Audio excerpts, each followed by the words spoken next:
Hello my young friends, good morning. How are you? मुझे आशा है आप सभी के सब अच्छे ही नहीं, बहुत ही अच्छे हो और सभी अपने एग्जामिनेशन के प्रिपरेशन में लगे होंगे। आपका एग्जामिनेशन स्टार्ट होने वाला है। फिजिक्स एक ऐसा पेपर है जिसमें आपको 10 से 20% न्यूमेरिकल्स मस्ट रहेगा। उसी न्यूमेरिकल्स में आपकी सहायता के लिए मैंने बोर्ड मॉडल से रिलेटेड जो इम्पोर्टेंट प्रॉब्लम्स है उसको लेकर के हम आज आए हैं और ये प्रॉब्लम्स आपको एग्जामिनेशन में बहुत हेल्प करेगा।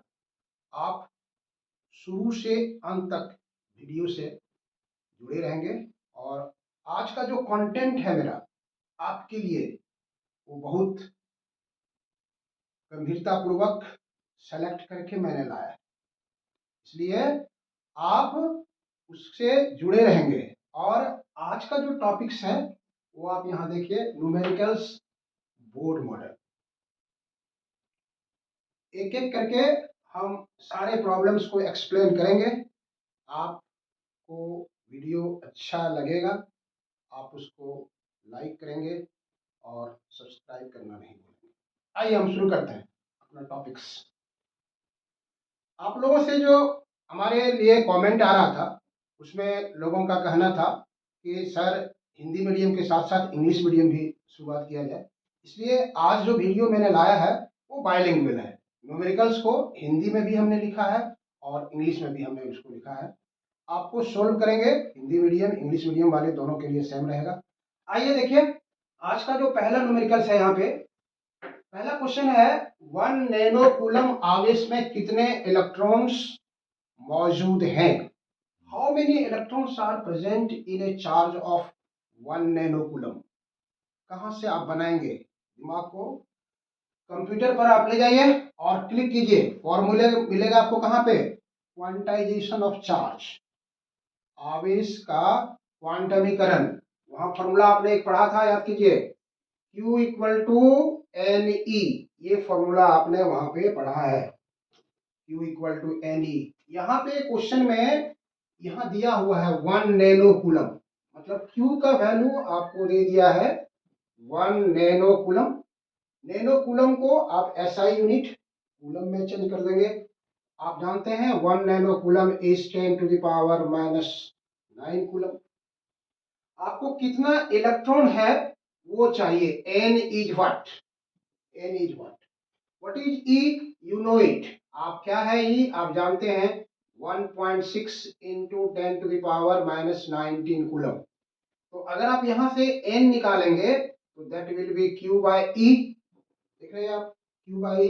Q का वैल्यू पुट कीजिए 1 इंटू 10⁻⁹ कूलम और नीचे हो गया 1.6 into 10⁻⁻19 coulomb. Coulomb coulomb cancel हो गया, यहाँ से डेसिमल हटाइए, ऊपर ले जाइए, 10/16 हो जाएगा और ये ऊपर से 10⁻⁹ है और ये नीचे जाएगा तो +19 हो जाएगा। फिर 19 में से 9 माइनस हो जाएगा, आपको आ जाएगा 10/16 इंटू 10⁻10। अब 10 में 16 से डिवाइड करेंगे आपको 0 पॉइंट समथिंग आएगा, इसलिए एक जीरो यहाँ से इसको शिफ्ट कर दीजिए। शिफ्ट कर देंगे तो ये हो गया 100/16 इंटू 10⁻9। और जब आप 100 में 16 से डिवाइड करेंगे यू विल गेट 6.25 इंटू 10⁻19। तो सॉरी 6.25 इंटू 10⁻9 इतने इलेक्ट्रॉन प्रेजेंट है। 6.25 into 10⁻9 electrons are present in a charge of 1 nano coulomb. Okay, ये हम लोगों का पहला प्रॉब्लम्स का सॉल्यूशन हो गया, इसलिए इसका आंसर आ गया 6.25 इंटू 10⁻9। आइए प्रॉब्लम्स नंबर 2। प्रॉब्लम्स नंबर 2, दूसरा जो क्वेश्चन है उसमें लिखा हुआ है समान धारिता C के 3 संधारित्रों को श्रेणी क्रम में जोड़ा गया है, इसकी समतुल्य धारिता निकालें। Three capacitors, each of capacitance C is connected in series. Three capacitors, each of capacitance C are connected in series. Find its equivalent capacitance. Equivalent capacitance. तो सीरीज में जो कंडेंसर जुड़ा हुआ रहता है, आप जानते हैं सीरीज में जुड़ा हुआ है तो ये सीरीज का कॉम्बिनेशन हुआ ये। अगर यहाँ पे C1 है, C2 है, C3 है, तो इसका सीरीज का जो इक्विवेलेंट कैपेसिटेंस होता है उसका फॉर्मूला आप जानते हैं 1/CS, 1/C1, 1/C2, 1/C3, all are C, सभी के सब C है। 1/C, 1/C, 1/C, तो दिस इज 3/C, 1/CS, आप क्रॉस कर दीजिए इधर से, 3 into CS equal to C, इसलिए CS equal to C/3, CS equal to C/3।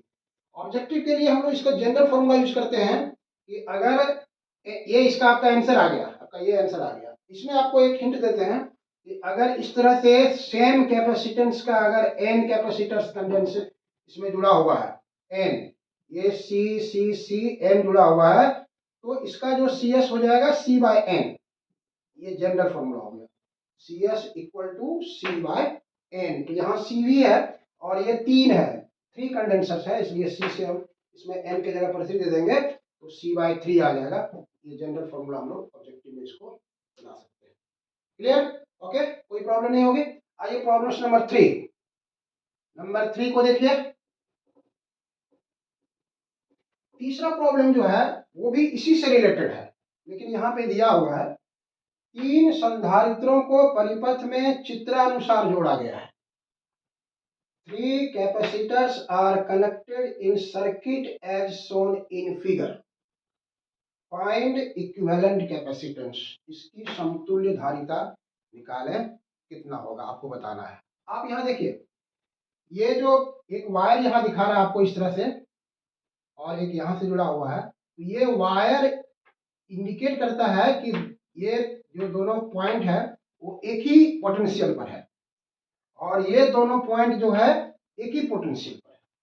इसका मतलब हो गया कि आप यहां से ए से 3 वायर को निकाल सकते हैं, एक इधर चला गया, एक इधर चला गया, एक इधर चला है, यहां से, मतलब हम इसको ऐसे लेते हैं, यहाँ पे हमने ए लिया और 3 रास्ता इसको दिखाया है, 1, 2, दूसरा दिखाया और ये तीसरा दिखाया।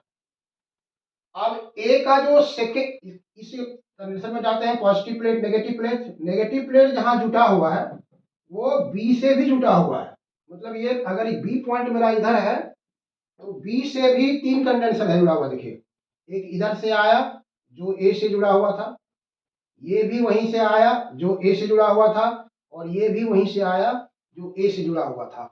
इसलिए इसको आप यहाँ से ऐसे ले जा सकते हैं, यहाँ से ऐसे ले जा सकते हैं, यहाँ से ऐसे ले जा सकते हैं।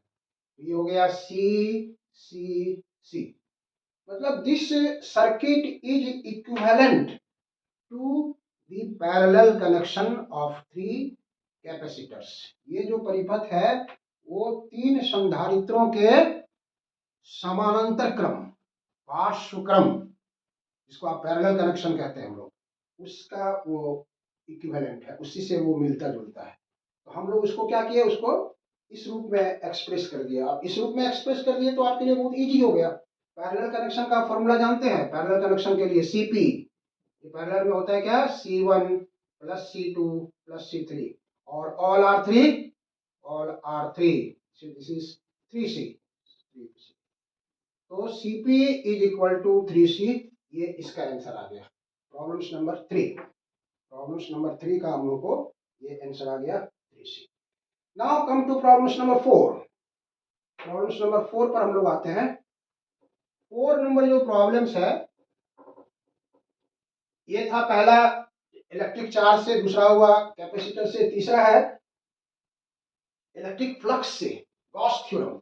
इलेक्ट्रिक फ्लक्स से रिलेटेड है गॉस थ्योरम। यहाँ कहता है किसी कुंडली से जुड़ा फ्लक्स समय के साथ इस प्रकार बदलता है। एक इक्वेशन उसने दिया है, the flux linked with A coil, the flux linked with a coil changes with time. Changes with time according to relation. What is relation? Relation क्या दिया हुआ है?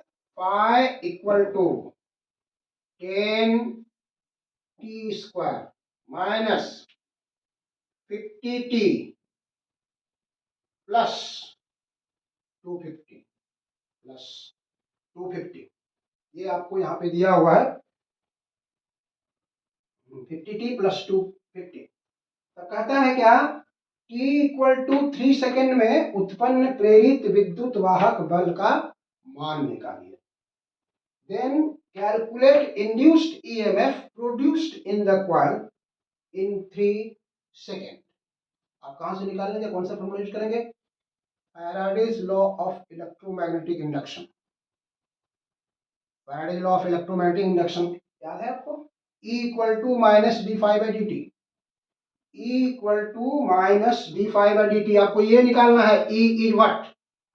और फॉर्मूला आपको कौन सा यूज करेंगे? यहाँ पर आप फॉर्मूला यूज करेंगे. आप अपने आप को ले जाइए कहाँ पे? प्रॉब्लम के हिसाब से. Electromagnetic induction, Faraday's law, electromagnetic induction में पढ़े होंगे आप. फैराडेज लॉ, लेंज लॉ, बहुत इंपॉर्टेंट चीज है ये. E equal to minus D five by D T. Equal to minus D five by D T. ये हो गया E. और यहाँ पे देख रहे हैं minus D by D T. और फाइव का वैल्यू यहाँ पर आ गया आपको कितना? 10 T square 50 T plus 250. Very easy, very easy. Now you have to differentiate it. आपको डिफरेंशिएट करना है. माइनस 10 टी का डिफरेंशिएशन कितना हो जाएगा आपको? 10 इंटू 2t माइनस 50. यहाँ पे t का 1 हो जाएगा और दिस इज कांस्टेंट, ये 0 आ जाएगा. ये हो गया आपका माइनस 20t. और यहाँ हो गया आपका माइनस माइनस प्लस 50. ये e का वैल्यू हो गया आपको. नाउ क्वेश्चन है आपको find the value of this e in 3 second. यहाँ क्वेश्चन दे रहा है आपको टाइम जो होना चाहिए वो 3 सेकेंड में बताइए कितना होगा. नाउ पुट यहाँ पे आप यहाँ पुट कीजिए t equal to 3 second. 3 second यहाँ पुट कर दीजिए. ये आपका e इक्वल टू आ जाएगा माइनस 20 इंटू 3 प्लस 50. ये आ जाएगा minus 60 plus 50, that is minus 10 volt. ये माइनस 10 वोल्ट इसका आंसर आ जाएगा. Induced EMF in 3 second will be minus 10 volt. Okay, now come to problems number 5. Come to problems number 5. 5 में देखिए एक figure दिया हुआ है. यहाँ पर भी आपको एक फिगर दिया हुआ है और that is connection of wires. Connection of wires यहाँ दिखा रहा है आपको. देखिए दिए गए चित्र से I का मान निकालिए. I means electric current. ये यहाँ से find the value of I from the given figure. ये गिवन फिगर है, इससे आपको I का वैल्यू निकालना है. कैसे कैसे करंट आ रहा है दिख रहे हैं. यहाँ से 2 एम्पियर है, यहाँ से 2 एम्पियर हुआ, फिर दोनों वायर यहाँ से मिल करके करंट आया. यहाँ के बाद स्प्लिट हुआ 2 पार्ट में, एक इधर गया एक इधर आया. और फिर यहाँ से आने के बाद फिर ये इधर गया ये इधर आया. यहाँ से 1 एम्पियर है, यहाँ 1.3 एम्पियर है और यहाँ है I. कहता है कि I का वैल्यू बताइए कितना होगा. I का वैल्यू आपको बताना है कितना होगा. आप कहाँ से इसको सोल्व करेंगे? नाउ चले जाइए आप कहाँ पे? Kirchhoff's law. किरचॉफ्स लॉ पढ़े हैं. किरचॉफ्स लॉ दो ठो था, एक लॉ ऑफ करंट और एक law of voltage. Junction law and voltage law. तो जंक्शन लॉ जो है, ये जंक्शन है, डिफरेंट डिफरेंट जंक्शन है. किरचॉफ्स का करंट लॉ कहता है कि sum of incoming current is equal to sum of outgoing current. आने वाली धाराओं का योग और जाने वाली धाराओं का योग बराबर होता है. अब देखिए यहाँ से आने वाला करंट कौन कौन है? यही दोनों आ रहा है यहाँ से, मतलब हो गया 2 प्लस 2. ये सब जाने वाला है, ये भी जाने वाला है, ये भी जाने वाला है, ये भी जाने वाला है. मतलब 1 plus 1.3 plus I. This is 4, this is 2.3 plus I. तो I equal to 4 minus 2.3, that is 1.7 ampere. 7 3 10 हो गया, 2 1 3 4 हो गया. तो आई का जो वैल्यू आएगा वो हो जाएगा 1.7 एम्पियर।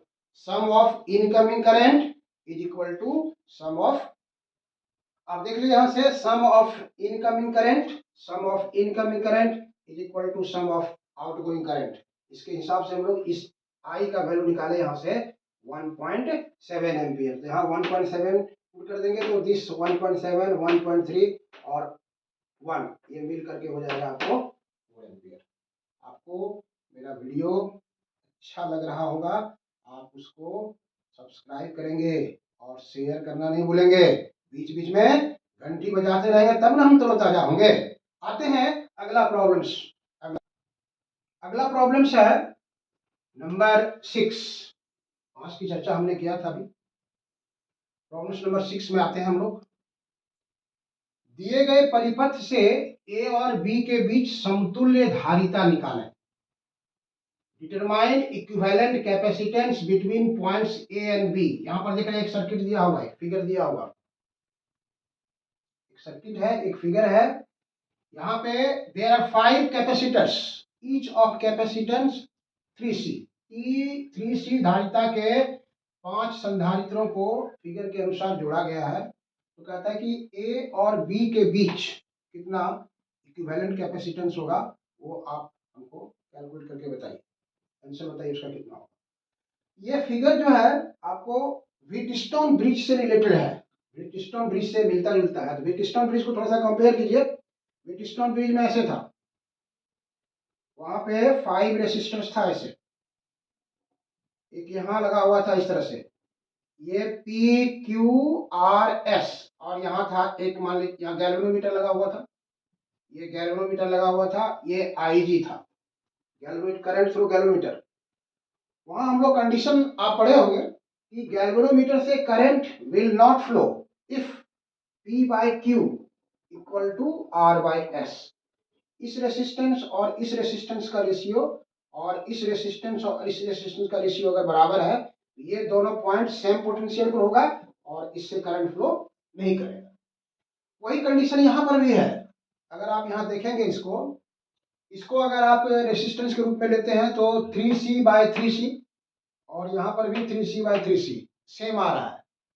तो ये दोनों पॉइंट जो है सेम पोटेंशियल पर होगा और ये आपका यूजलेस हो जाएगा। वो कैपेसिटर जो है वो आपका यूजलेस हो जाएगा, उससे होकर के करंट फ्लो नहीं करेगा। तो वहां पर ये जो है आपका 3C और 3C, यहाँ पर जो फिगर दिया गया है वहां पर आप लिख सकते हैं from the given figure, from the given figure. वहां पर आप देख रहे हैं 3C/3C इक्वल टू 3C/3C, ये दोनों है। ये आप इसको मतलब इस बना दिया इस तरह से, यहां से C1 मान लेते हैं इसको, this is C1, this is C2, this is C3, this is C4, this is C5। मतलब यहां पर कंडीशन हो गया C1/C2 equal to C3/C4, then C5 is useless. ये आपका यूजलेस होगा, इसलिए आप उसको एलिमिनेट कर सकते हैं वहां से। तो अगर उसको हम हटा देते हैं वहां से, बीच वाले 3C को अगर आप हटा देते हैं तो फिगर आपका इस ढंग से हो जाएगा। तब आपका हो जाएगा यहां से एक कंडेंसर ऐसे जुड़ा हुआ रहेगा, दूसरा ऐसे आ जाएगा, फिर next one is like this और लाइक दिस, ये जुड़ जाएगा आपको 3C, 3C, 3C और 3C। अभी आपको बताए थे सीरीज वाला, सीरीज में बताए थे कि अगर n कंडेंसर एक साथ जुड़ा हुआ सीरीज में तो इक्विवेलेंट हो जाएगा C/N, C/N।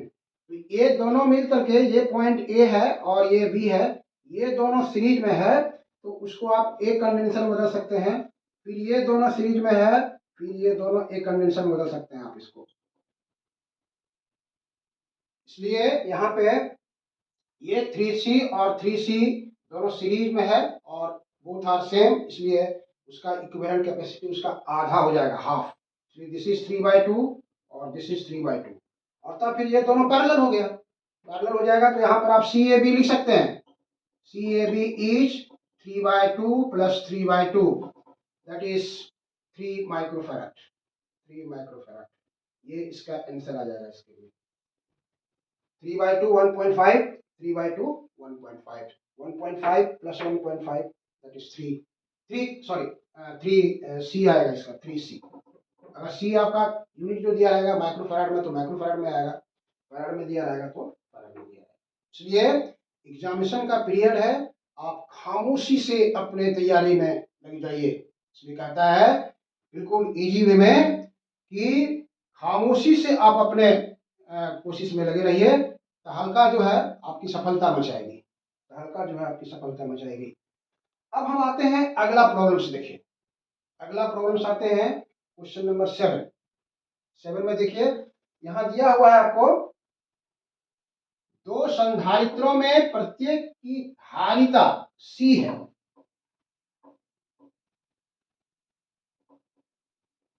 दो संधारित्रों में प्रत्येक की धारिता C है, इसकी न्यूनतम और अधिकतम धारिता निकालिए।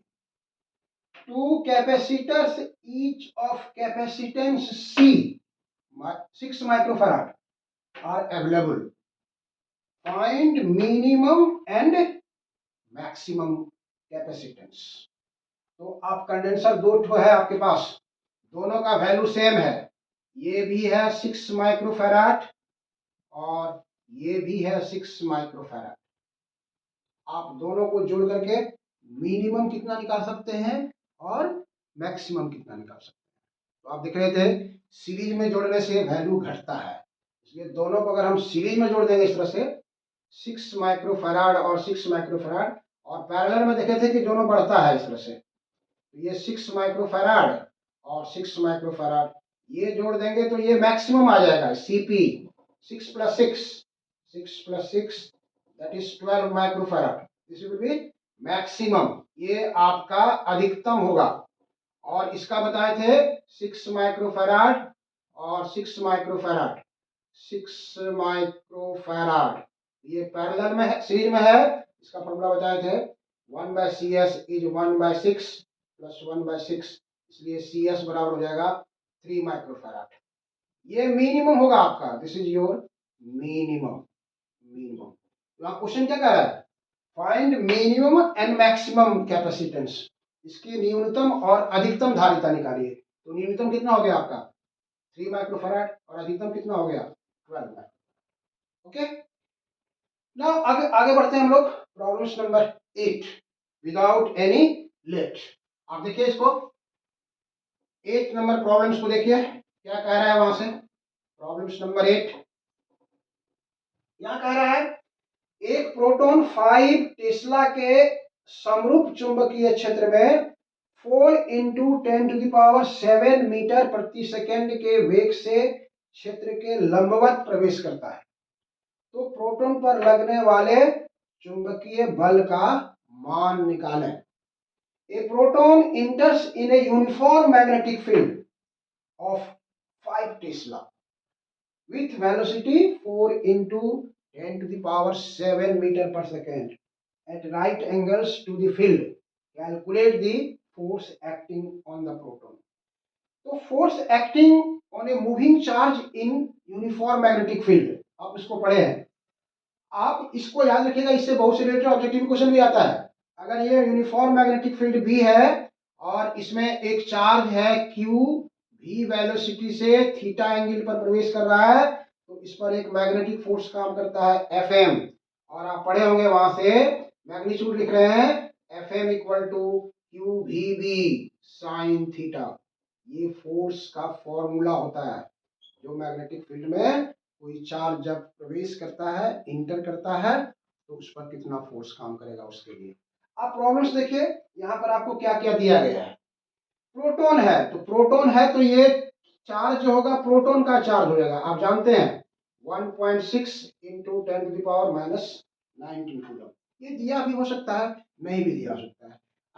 इलेक्ट्रॉन, प्रोटॉन, न्यूट्रॉन, ये सब अल्फा पार्टिकल, ये सब हमेशा यूज होने वाला पार्टिकल है, हम लोग हर प्रॉब्लम्स में उसको चर्चा करते हैं, इसलिए वो सब वैल्यू क्वेश्चन में नहीं भी दिया रहेगा, वो एक्सपेक्ट करता है आपसे कि आप इसका वैल्यू जानते हैं। जैसे इसमें मान लीजिए नहीं दिया हुआ है, तो प्रोटॉन का चार्ज हो गया 1.6 × 10⁻⁻19 कूलम। अब दिया है क्या उसका यूनिफॉर्म मैग्नेटिक फील्ड दिया हुआ है, यूनिफॉर्म मैग्नेटिक फील्ड समरूप चुंबकीय क्षेत्र 5 टेस्ला, मतलब आपको यहाँ बी दे दिया है, बी दिया हुआ है 5 टेस्ला, V दे दिया है 5 टेस्ला। कहता है कि एट राइट एंगल्स प्रवेश करता है ये, एट राइट एंगल्स, लंबवत, कैसे प्रवेश कर रहा है, लंबवत। लंबवत का मतलब हो गया theta is 90 degree, theta is 90 degree. कितना वेलोसिटी से जा रहा है वो भी दे दिया आपको, वेलोसिटी दिया हुआ है, देखिए 4 into 10 to the power 7, 4 into 10 to the power 7 metre per second. तब कह रहा है कि बताइए कितना फोर्स होगा इसमें, Fm is what, Fm is what. तब हम लोग क्या करेंगे, उसमें फॉर्मूला आपको यूज करेंगे वहां से, Fm बराबर Q V B sine theta. और उसके बाद तो आपका कलम फटाफट बढ़ेगा, हमारी उसमें कोई जरूरत नहीं है। आप यहाँ से उसको देखिए, फॉर्मूला एक बार लिख दीजिए यहाँ से, Fm बराबर क्यू वी बी, यहाँ पी लगा देंगे, Q V B sine theta. इसलिए आप मतलब क्या कहते हैं उसको, हिम्मत नहीं हारिए और आप उसका मुंह तोड़ जवाब दीजिए, जो आपकी हार का इंतजार कर रहे हैं। तुरंत कलम उठाइए और वैल्यू उठाइए यहाँ से, 1 मिनट के अंदर सॉल्व हो जाएगा। क्यूपी बराबर 1.6 into 10 to the power -19, B equal to 5 tesla, sorry भी यहाँ लगाएंगे आप, बी हो गया 4 इंटू 10 टू द पावर 7, और ये बी हो गया 5, और दिस इज साइन 90, साइन 91 हो गया। यहाँ से मल्टीप्लाई कर देंगे आप, 5 इंटू 4 20, 20 को 1.6 से मल्टीप्लाई करेंगे 32 आ जाएगा, और यहाँ हो जाएगा 10 to the power -19 plus 7, 10 to the power -12। इसको आप लिख सकते हैं, एक यहाँ पर 32/10 ले आइए और यहाँ लिख दीजिए 10 to the power -11। This is 3.2 10 to the power -11 newton. ये फोर्स काम करेगा, ये फोर्स काम करेगा 3.2 into 10 to the power -11 newton, जब ये प्रोटॉन उसमें यूज करता है। एक चीज आपको और बता देते, देखिए यहाँ पे ऑब्जेक्टिव क्वेश्चन हमेशा आता है। क्या ऑब्जेक्टिव क्वेश्चन आएगा आपको कि अच्छा जब 90 में प्रवेश करेगा तो उसके जाने का पथ क्या होगा, what will be the path of the charge particle when it enters in a uniform magnetic field perpendicular to the field, याद रखिएगा दैट इज सर्कुलर, और in the direction of field or in opposite of the direction of field, then its path will be straight line। समरूप चुंबकीय क्षेत्र की दिशा में जा रहा है या फिर उसकी विपरीत दिशा में जा रहा है, तो जो बल लगेगा, सॉरी जो उसके जाने का रास्ता होगा वो होगा आपको स्ट्रेट लाइन। लेकिन अगर मान लीजिए 60 एंगल पर प्रवेश कर रहा है, 45 एंगल पर प्रवेश कर रहा है, when theta is not equal to 0, because 0 है तो straight line, when theta is not equal to 180, तो अगर थीटा 180 है तो path will be straight line, when theta is 90, path will be circular, when theta is not equal to this all three, तो path will be helical, helical path होता है। ये objective question पूछा गया है, वो जिसको हिंदी में कहते हैं हम लोग कुंडलिनी पथ, कुंडलिनी पथ में उसका जाने का रास्ता होगा। Okay, now come to problem number 9 and that is very fine. आप उसको देखिए प्रॉब्लम्स को, और आप में इतनी क्षमता है, आप अपने आप को हारा हुआ इंसान मत समझिए।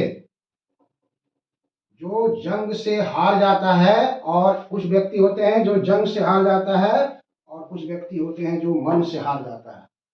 जंग से हारा हुआ व्यक्ति दोबारा जंग जीत सकता है, लेकिन मन से हारा हुआ व्यक्ति नहीं जीत सकता। इसलिए मन को, अपने आप को हमेशा बोल्ड रखिए।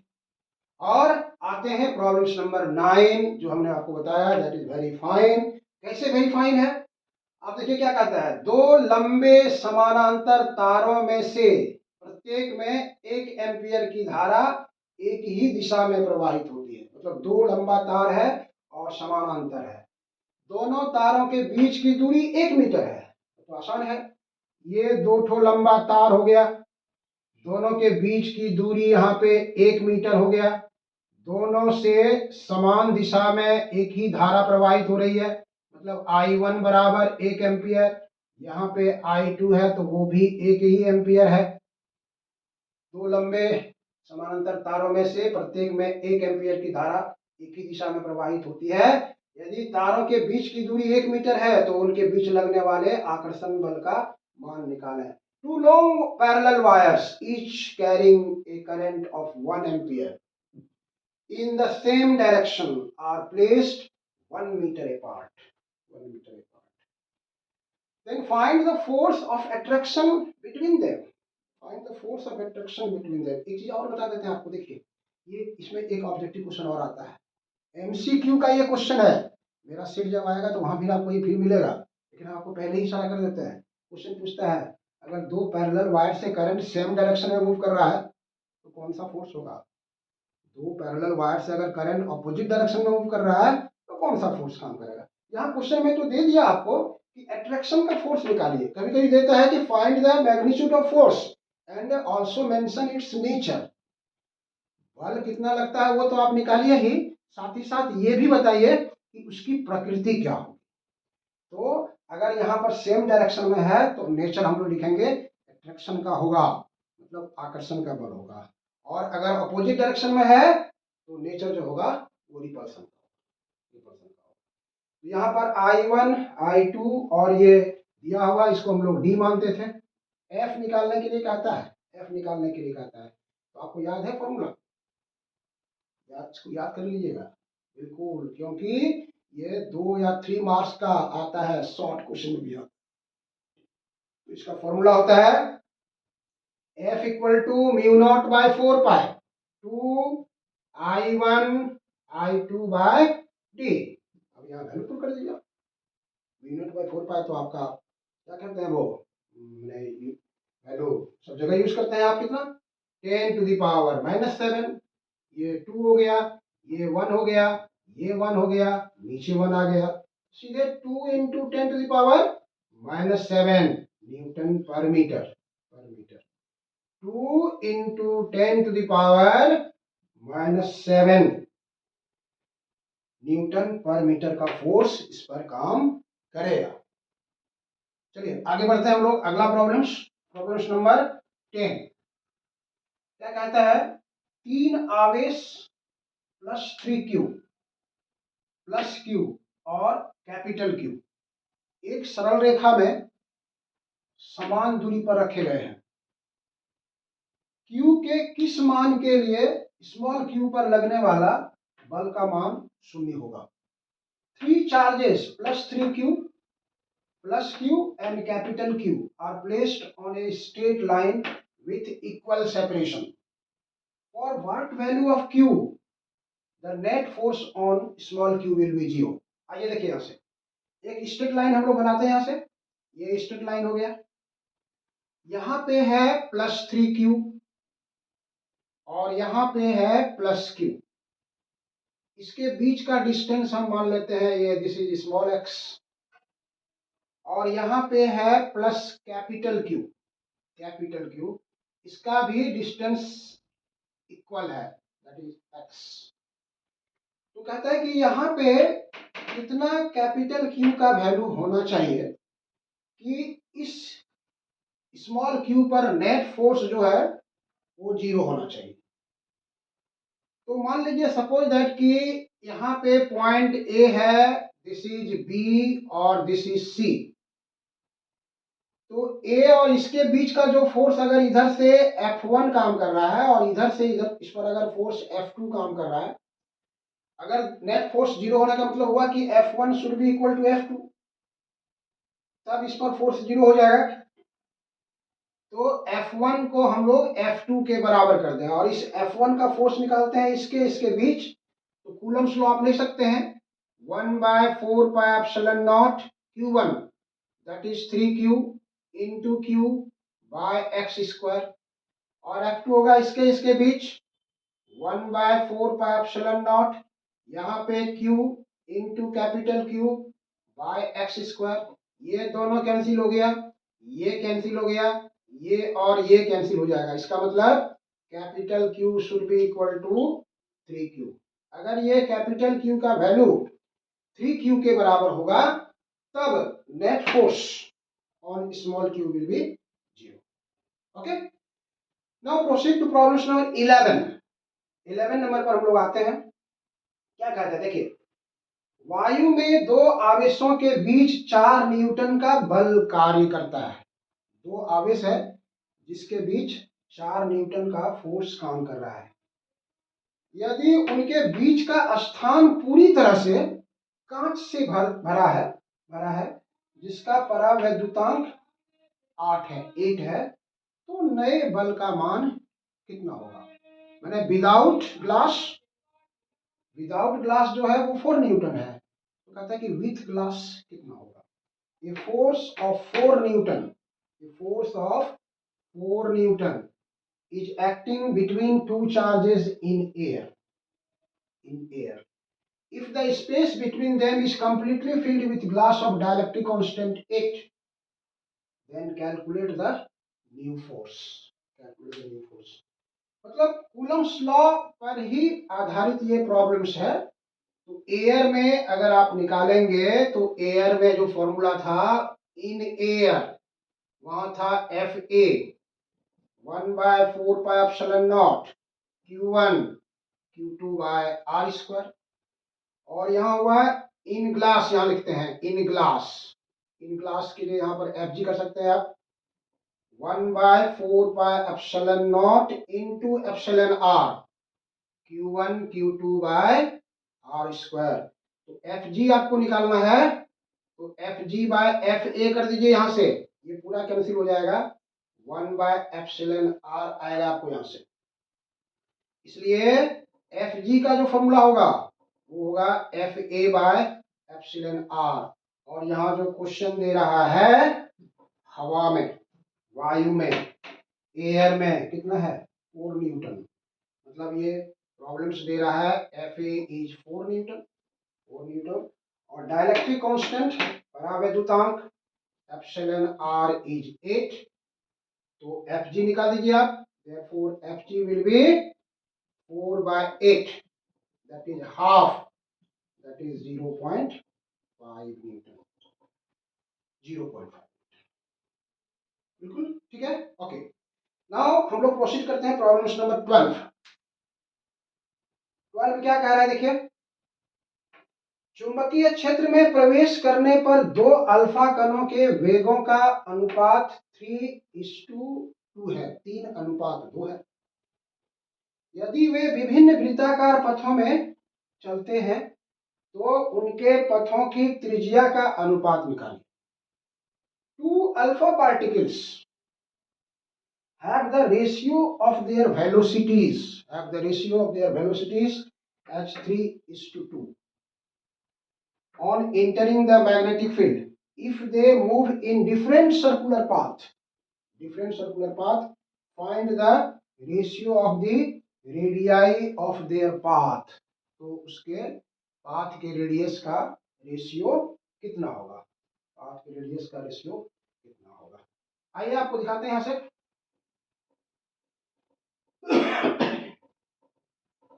जब कोई चार्ज पार्टिकल मैग्नेटिक फील्ड में मूव करता है, सर्कुलर पाथ में कब चला जाएगा, वो 90 पर प्रवेश करेगा। तो फॉर्मूला पाथ है वहां पर कि सर्कुलर पाथ में सेंट्रीपिटल फोर्स, और वो मैग्नेटिक फोर्स के बराबर था, QVB के बराबर होना चाहिए, sin 90 1 आ जाएगा यहां से। तो यहां से आप रेडियस निकाल सकते हैं, R बराबर हो जाएगा